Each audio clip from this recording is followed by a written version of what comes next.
नमस्कार। आज हम बीए प्रथम वर्ष के सामान्य हिंदी के अंतर्गत शब्द शुद्धि प्रकरण करने जा रहे हैं।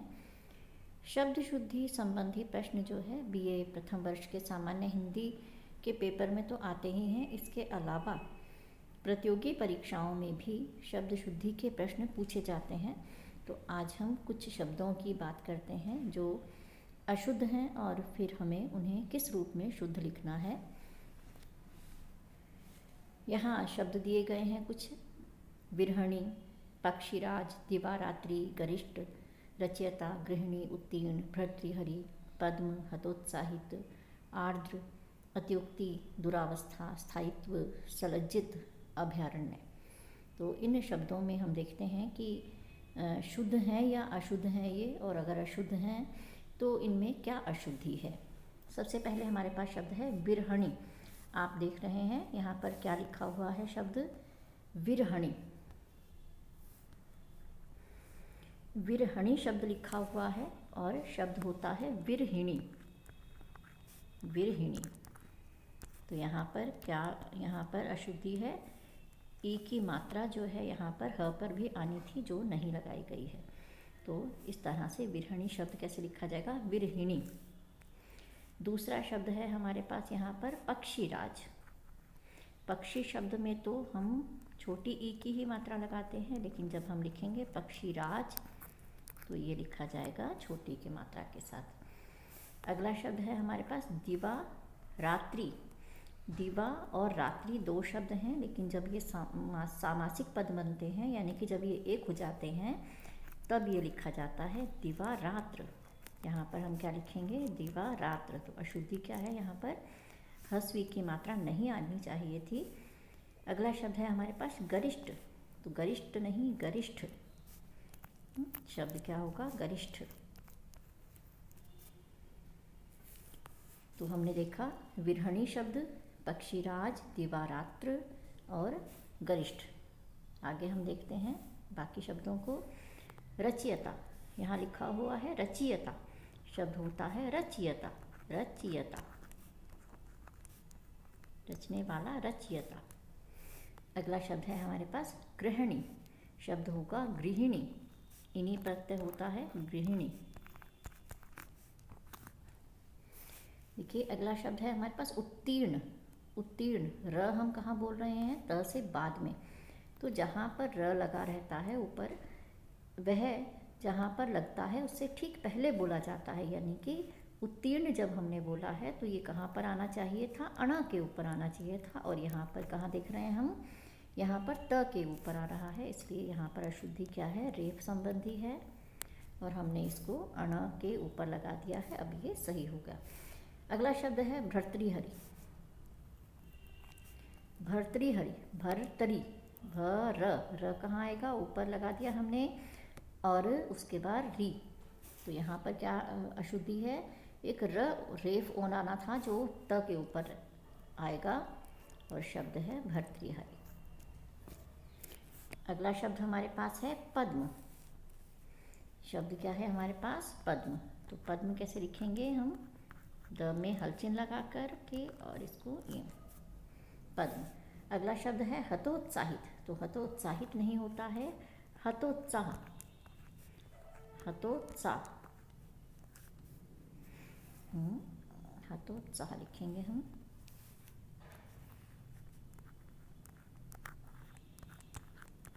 हतोत्साह, ना कि हतोत्साहित।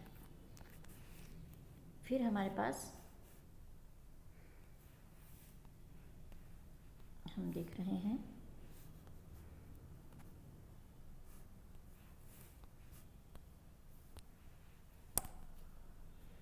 अगला शब्द जो है हमारे पास हतोत्साहित के बाद आर्द्र। हम यहाँ देख रहे हैं अगला शब्द है हमारे पास आर्द्र। अब देखते हैं कि इसमें क्या त्रुटि है। शब्द हम क्या बोल रहे हैं, आर्द्र।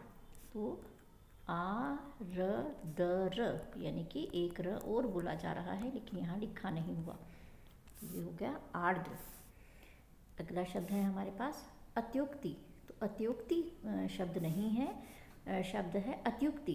अति और उक्ति से मिलकर के जो शब्द बनता है, अति और उक्ति से मिलकर के यण संधि से जो शब्द बना है वो क्या है? अत्युक्ति, ना कि अत्युक्ति। अब है हमारे पास शब्द दुरावस्था। शब्द है हमारे पास दुरावस्था। अब देखिए यहाँ पर शब्द है दुह धन अवस्था। संधि में शब्द जुड़ करके बनते हैं, दूर है धन अवस्था। तो यहाँ पर जब विसर्ग का र बनेगा तो र जो है वो र हल चिन्ह के साथ है और उसके साथ अ की मात्रा लगी है, तो र पूरा हो गया, यानी कि आ की मात्रा जो है वो नहीं आएगी, सिर्फ लिखा जाएगा दुर्वस्था। तो यहाँ पर शब्द क्या होना चाहिए था? दुरावस्था, ना कि दुरावस्था। तो यहाँ पर क्या गलती हो गई? आ की मात्रा यहाँ पर नहीं आनी चाहिए थी, ये यहाँ पर गलती है ना। इसको हमने ठीक कर लिया। अब हमारे पास शब्द है स्थायित्व। स्थायित्व शब्द जो है वो सही है। जब हम स्थायी लिखते हैं तब तो हम बड़ी की मात्रा लिखते हैं और स्थायित्व में जो है हम छोटी की मात्रा लगाएंगे। अब है सलज्जित। शब्द है सलज्जित, तो सलज्जित नहीं सलज, या तो शब्द क्या होगा? सलज या लज्जित, लेकिन सलज्जित शब्द जो है वो गलत है। अब हम देखते हैं अगले शब्द हमारे पास है अभयारण्य। आप देख रहे हैं यहाँ पर हमारे पास शब्द क्या है? अभयारण्य। हाँ, तो देखने से क्या लग रहा है? ये सही लग रहा है शब्द, लेकिन इसमें क्या गलती है? देखिए, शब्द दो शब्दों से मिलकर बना है और दो शब्द क्या हैं? अभय और अरण्य। अभय और अरण्य से मिलकर के क्या बन गया? अभयारण्य। अब देखिए, जब हम इसको जोड़ेंगे तो ये देखिए भ जो है वो पूरा ही है, तो पूरा ही रहेगा, जबकि यहाँ पर आधा लिखा हुआ है। तो अभयारण्य शब्द क्या है? अभयारण्य। भ जो है इसमें पूरा ही लिखा जाएगा, लेकिन यहाँ पर अशुद्धि क्या है कि भ को स्वर रहित लिखा है। तो इस तरह से अभयारण्य ना पूरा शब्द जो है लिखा जाएगा इसमें पूरा। आगे हम देखते हैं और शब्दों को।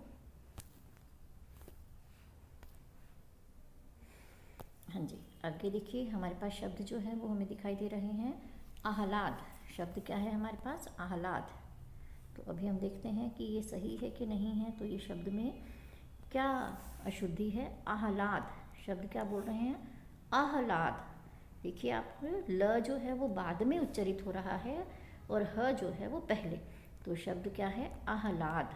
आ फिर ह है हल चिन्ह के साथ और ये है लाद, आह्लाद।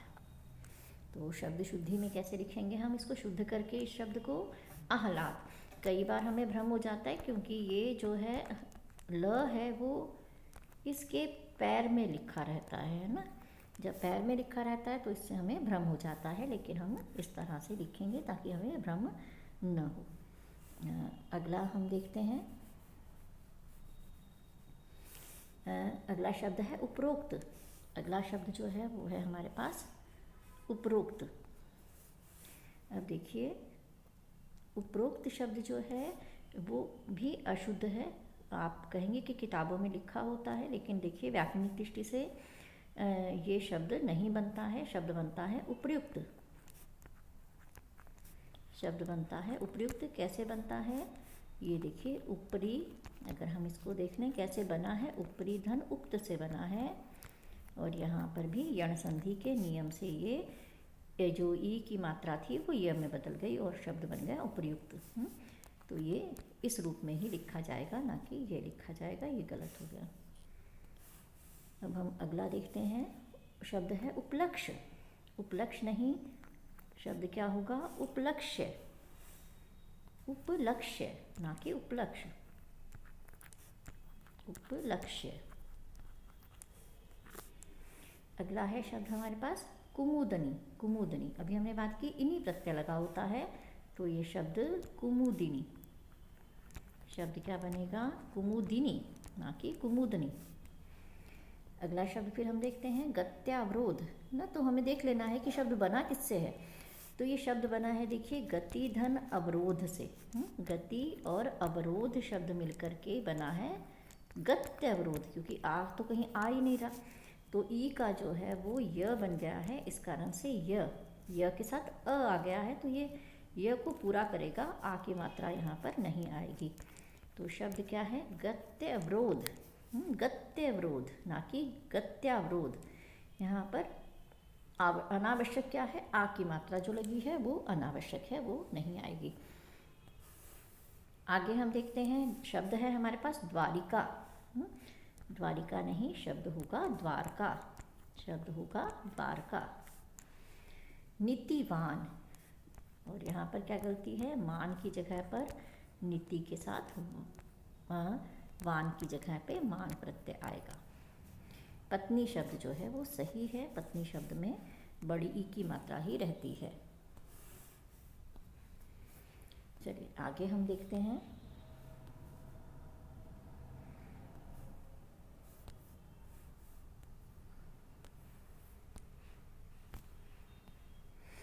देखिए हमारे पास शब्द क्या है आगे? प्रमाणीकरण शब्द लिखा है, प्रामाणीकरण। तो यहाँ पर प्रामाणी नहीं होगा, बल्कि होगा प्रमाणीकरण, क्योंकि देखिए हमारे पास शब्द है प्रमाण। प्रमाण में हमने लगाया है कर्ण प्रत्यय। हमने कर्ण प्रत्यय लगाया, तो कर्ण प्रत्यय लगाने से बीच में ह्रस्व ई की मात्रा तो आ गई, लेकिन बाकी कोई भी परिवर्तन नहीं होता। हाँ, आप कहोगे कि यहाँ पर आखिरी मात्रा हमने देखी है, लेकिन कहाँ पर देखिए? जब ये प्रमाण धन इक लगेगा, जब इक प्रत्यय लगेगा तो प्रामाणिक होगा, तो ये प्रामाणिक हो जाएगा, लेकिन इक प्रत्यय लगने से ये प्रामाणिक होगा, ना कि प्रामाणीकरण होगा। यहाँ पर देखिए करण प्रत्यय लगाया है और हमने यहाँ पर इक लगाया है। जब इक लगाएंगे तब तो ये आ की मात्रा हो जाएगी, लेकिन जब आप करण लगाएंगे तब यहाँ पर ह्रस्व ई की मात्रा का तो आगमन हो रहा है, लेकिन यहाँ पर आ नहीं हो रहा। तो इस तरह से ये दो अलग अलग शब्द हैं, ये है प्रामाणिक और ये है प्रमाणीकरण। प्रमाणीकरण दो अलग अलग शब्दों के रूप में देखेंगे हम इनको। अब हम देखते हैं अगला शब्द। अगला शब्द हमारे पास है प्रतिछवि। तो यहाँ पर भी दो शब्द हैं, देखिए, एक तो है प्रति और दूसरा है छवि। छ से पहले अगर कोई स्वर होता है तो बीच में च का आगमन हो जाता है, यानी कि यहाँ पर हो गया प्रतिछवि। अगला शब्द है मिष्ठान। ये भी आप कहेंगे कि आप देखते हैं लिखा हुआ, लेकिन हम देख लेते हैं ये शब्द बना कैसे है। बना कैसे है? ये बना है मिष्ट धन अन्न से। मिष्ट और अन्न से मिलकर के बना है, तो देखिए कैसे बन जाएगा। संधि हम कर देंगे इसकी, मिष्टान्न। शब्द क्या बन जाएगा? मिष्टान्न। तो ठ जो है देखिए शब्द में ही नहीं है ठ, तो मिष्टान्न, मीठा अन्न, तो इस अर्थ में है ये, और ये हो गया मिष्टान्न। अगला शब्द है हमारे पास विह्वल। देखिए यहाँ पर भी हम क्या बोल रहे हैं? विह्वल, विह्वल, विह्वल नहीं, विह्वल। वी फिर ह है, विह्वल, वे ह फिर व, वी ह और व, वी ह व और ल, विह्वल। अगला शब्द है वृद्धिकरण। अभी हमने बात की थी, दो शब्द हैं हमारे पास। एक तो देखिए वृद्धि शब्द है और इसके साथ हमने लगाया है करण प्रत्यय। जब हम करण प्रत्यय लगाते हैं तो ह्रस्व ई की मात्रा दीर्घ में बदल जाती है, यानी कि शब्द बन गया हमारा वृद्धि। पीछे भी हमने देखा कि ह्रस्व वहाँ मात्रा नहीं थी, ई था ही नहीं, तो हमने दीर्घ ई जो है वो लगा दिया था। और यहाँ पर क्योंकि वृद्धि शब्द में ह्रस्व ई है, छोटा ई जिसे हम कहते हैं, छोटी ई की मात्रा है, वो किस में बदल रही है? दीर्घ ई में बदल रही है। तो इस तरह से शब्द जो है वो कहाँ पर अशुद्ध है? यहाँ पर जो मात्रा हमने लगाई है तो वो यहाँ ह्रस्व ई की है, जबकि आएगी दीर्घ ई की। तो इस तरह से ये शब्द बन गया है वृद्धिकरण। तो आज हमने शब्द शुद्धि में कुछ शब्द देखे हैं। हम और भी बहुत से महत्वपूर्ण शब्द जो हैं वो आगे देखेंगे। तो इन शब्दों को आप बहुत ध्यान से, क्योंकि अशुद्धि जो है वो बहुत थोड़ा सा हमें दिखाई दे रही है, लेकिन वही शब्द को अशुद्ध बना देती है। इस कारण से प्रतियोगी परीक्षाओं में भी जब विकल्प में प्रश्न दिए होते हैं तो हमें बहुत सावधानी से इनको देखना होगा। तो शब्द शुद्धि में कुछ और शब्द हम करेंगे अपनी अगली क्लास में। इन शब्दों को आप देख लीजिए और दोहरा लीजिए। अगली क्लास में हम फिर से शब्द शुद्धि करेंगे। नमस्कार।